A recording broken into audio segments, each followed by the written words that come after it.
Public grievance redressal system అన్నది PGRS, public grievance redressal system. ఎవరైతే ఈ సమస్యలతో ఉన్న ప్రజలు వారు అక్కడ శాసనసభ్యులకు కానీ లేకపోతే ప్రజాస్వామ్యబద్ధంగా నెగ్గిన వ్యక్తులకి వారి యొక్క సమస్యలు తెలిసినప్పుడు రియల్ టైం గవర్నెన్స్ కింద ప్రతి శాసనసభ్యుడికి ఒక పోర్టల్ ఓపెన్ చేస్తున్నారు.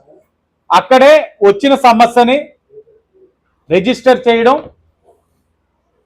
అలాగే అది మనకి ఎప్పటికప్పుడు డాష్ బోర్డ్లో ఆ సమస్య ఆ సంబంధించిన డిపార్ట్మెంట్కి వెళ్ళడం, అక్కడ ఏ విధమైన పరిష్కారం చూపబోతున్నారు అన్నది కూడా అక్కడే మనకి డాష్ బోర్డ్లో తెలియజేసే కార్యక్రమాన్ని శ్రీకారం చుట్టారు గౌరవ ముఖ్యమంత్రి నారా చంద్రబాబు నాయుడు గారు.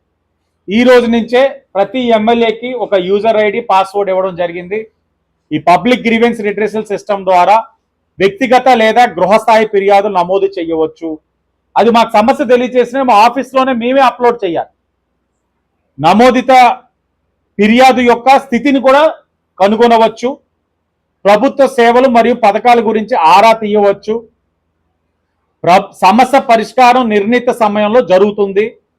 అలాగే మనకి అర్హత కలిగిన సిబ్బందితో రియల్ టైం గవర్నెన్స్ కూడా ఈ పీజీఆర్ఎస్ సిస్టమ్ని అమరావతిలోనో లేకపోతే సెక్రటేరియట్లో ఎక్కడన్నది ఎస్టాబ్లిష్ చేస్తారు. దాన్ని కూడా ఎప్పటికప్పుడు ఏ నియోజకవర్గం నుంచి ఆ సమస్యని సెంట్రల్గా రావడం, అక్కడి నుంచి సంబంధించిన శాఖలకు వెళ్ళడం, వారు ఇచ్చిన సమాధానాన్ని మళ్ళీ ఎస్టాబ్లిష్ చేసి గౌరవ శాసనసభ్యులకు కానీ పార్లమెంట్ సభ్యులకి తెలియచేసే కార్యక్రమానికి శ్రీకారం చుట్టారు. అంటే ఇక్కడి నుంచి మనకున్న సమస్యలు ఆ సమస్యలతో సెక్రటేరియట్కి వెళ్ళి సెక్రటేరియట్ చుట్టూ తిరిగేది కాకుండా ఆ సమస్యతోటి శాసనసభ్యుడికి వస్తే, ఉదాహరణకి ఒక రెవెన్యూ సమస్య అయితే మేము ఆ రెవెన్యూ సమస్యని ఆన్లైన్లో అక్కడికక్కడే మేము అప్లోడ్ చేస్తే ఆ సమస్య పైన రెవెన్యూ శాఖ నుంచి సమాధానం వస్తుంది. ఎవరైతే మనకు అర్జీ పెట్టుకున్నారో వారికి సమాధానం చెప్పే విధంగా కూడా రియల్ టైం గవర్నెన్స్ని ప్రారంభించడం జరిగింది. ఈ రోజు నుంచే మా ఎమ్మెల్యే ఆఫీస్కి ఏ సమస్య వచ్చినా వెంబట్నే అప్లోడ్ చేయడం, ఆ డాష్ బోర్డ్లో ఎవ్రీడే ఈవినింగ్కి మాకు అప్డేట్స్ వస్తాయి.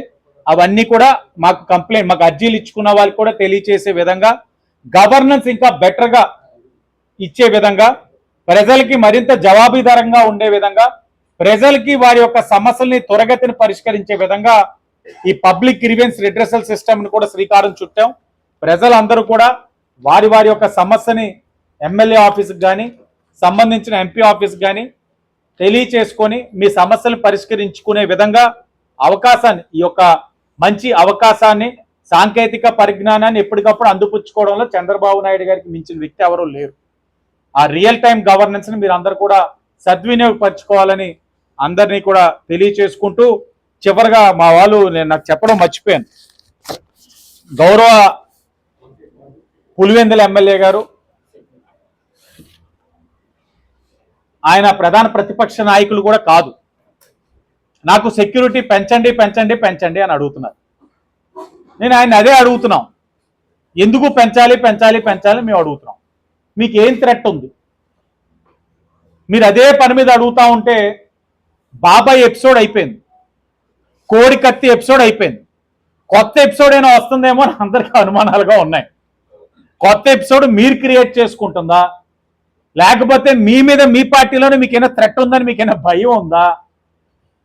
దానికి మించి ఇంకోటి ఏంటంటే, ఒక ముఖ్యమంత్రిగా ఉన్న చంద్రబాబు నాయుడు గారికి మించి మీరు సెక్యూరిటీ అడుగుతున్నారంటే ఇది స్టేట్ నేషనల్ ఇష్యూ కాదు, ఇంటర్నేషనల్ థ్రెట్ అయినా మీకైనా ఉందా అంటా ఉంటారు అందరూ.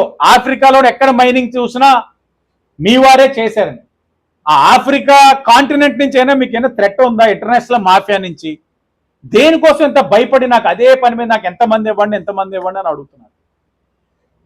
ఆయనకు ఒక్కటే అడుగుతా ఉన్నాం, మీకు సెక్యూరిటీ పెంచాలంటే మీరు అసెంబ్లీకి రండి. మీరు అసెంబ్లీకి వచ్చి నాకు ఎంత థ్రెట్ ఉంది, నాకు ఎంత ఇబ్బంది ఉంది, నాకు సెక్యూరిటీ పెంచండి అని అసెంబ్లీ సెషన్స్ అటెండ్ అయ్యి అడగండి. అడిగితే మరలా చెప్తున్నాం, మీకోసం మేమే వెళ్ళి చంద్రబాబు నాయుడు గారిని, పవన్ కళ్యాణ్ గారిని, లోకేష్ గారిని విజ్ఞప్తి చేసి వేడుకుంటాం. ఆయన అసెంబ్లీకి వస్తానంటున్నారు కదా, మీరు ఏదో ఒకటి చేయండి అని. కానీ మీరు అసెంబ్లీకి రాకుండా బంకు కొట్టుతూ, సరదాగా చిన్నప్పుడు బంకు కొట్టే పిల్లల్ని అల్లచిల్లరగా తెలకరా అనేవాడు. మీరు అలా అల్లచిల్లరగా తిరిగి రాష్ట్రంలో లేనిపోని శాంతి భద్రతలకు విఘాతం కలిగిస్తూ నాకు మళ్ళీ శాంతి భద్రతల సమస్య ఉందని చెప్పడం సమంజసం కాదు. మీరు అసెంబ్లీకి వచ్చి విజ్ఞప్తి చేసుకోండి. అది జెన్యూన్ అయితే తప్పకుండా అందరికీ కల్పించే విధంగా మీకు కూడా కల్పిస్తారు. అంతేగాని మీరేం స్పెషల్ కేసు కాదు, మీరు కేవలం ఈ రాష్ట్రంలో శాసనసభ్యులు, అంతేగాని దాని మించి మీకు ఏ అర్హత లేదు. దయించి మీరు గుర్తు చేసుకొని పొద్దున్నే లేచిన తర్వాత మీకు మీరుగా తలుచుకోండి. నేను ముఖ్యమంత్రిని కాదు, నేను ముఖ్యమంత్రిని కాదు, నేను ముఖ్యమంత్రిని కాదు, నేను ఉప ముఖ్యమంత్రిని, నేను కేవలం ఎమ్మెల్యేని అని చెప్పి అదే పని మీద తలుచుకుంటే మీరు ఆ ఫోబియా నుంచి కూడా బయటకు రాగలుగుతారు. సమస్యలన్నీ కూడా ఎవరిని అడగక్క మీకు మీరే కొన్ని సమస్యలు తీర్చుకోగలుగుతారని ఆయనకి విజ్ఞప్తి చేస్తూ మీరు భయాన్ని వదిలేయండి. ఎందుకంటే మేము అందరం కూడా సాధు జంతువులు అయిపోయాం.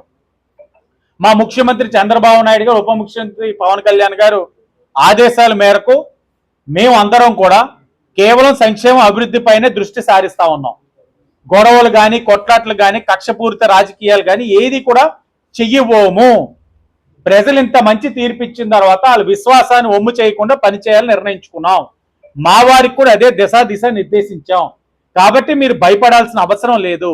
ఎన్డీఏ కూటమి నుంచి మీకు ఏ విధమైన ఇబ్బందులు ఉండవు.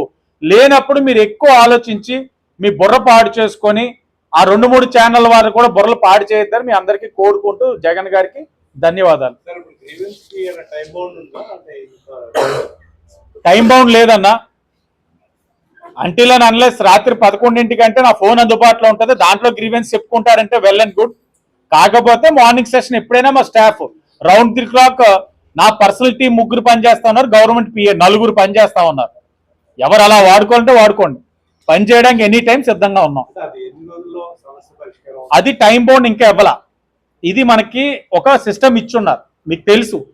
ఇది మనం రన్ చేసే కొద్దీ మనకి ఒక డిపార్ట్మెంట్ నుంచి గ్రీవెన్స్ వెనక్కి రావడానికి అది ఏ విధమైన సమస్య, సివిల్ అయితే ఏంటి, క్రిమినల్ అయితే ఏంటి, జటిలమైన సమస్య అయితే ఏంటి, వీటన్నిటిని బట్టి ముందు ఒకటి అడుగు ముందుకు వేస్తాం. టైం బౌండ్ అన్నది దగ్గరలో తెలియజేస్తాం. దాని పని దాందే, దీని పని దీందే. కొంతమంది అక్కడ ఇస్తున్నా కూడా సంతృప్తి చెందక అవి ఇచ్చుకొని మా దగ్గర కూడా వస్తున్నారు అర్జీలు పెట్టిన పేపర్స్తో. అర్జీలు పెట్టిన పేపర్ ఒక చోటే ఒత్తిడి పెరుగుతూ ఉంది కాబట్టి ఎక్కడికక్కడ అందరూ బాధ్యత తీసుకుంటే బహుశా ఆ వర్క్ లోడ్ తగ్గించడానికి ఉంటుంది. ఎందుకంటే గత 5 సంవత్సరాలు వీరు అనేకమైన షరతులు పెట్టి సంక్షేమ కార్యక్రమాలు అర్హులకి దూరం చేస్తున్నారు. కాబట్టి ఒక అభద్రతా భావంలో ఉన్నారు. నాకు పెన్షన్ లేనిపోని కారణాలతో తీసేశారు, లేకపోతే ఇళ్ల స్థలాలు తీసేశారు, కలెక్టర్ గారికి ఇచ్చున్నాం, కమిషనర్ గారికి ఇచ్చున్నాం, వస్తుందో రాదని మరలా మా దగ్గరికి వస్తున్నారు. మేము కూడా అప్లోడ్ చేసి సమస్యను త్వరగతిని పూర్తి చేయగలిగితే వాళ్ళకి ఆ భయం తగ్గుతుంది.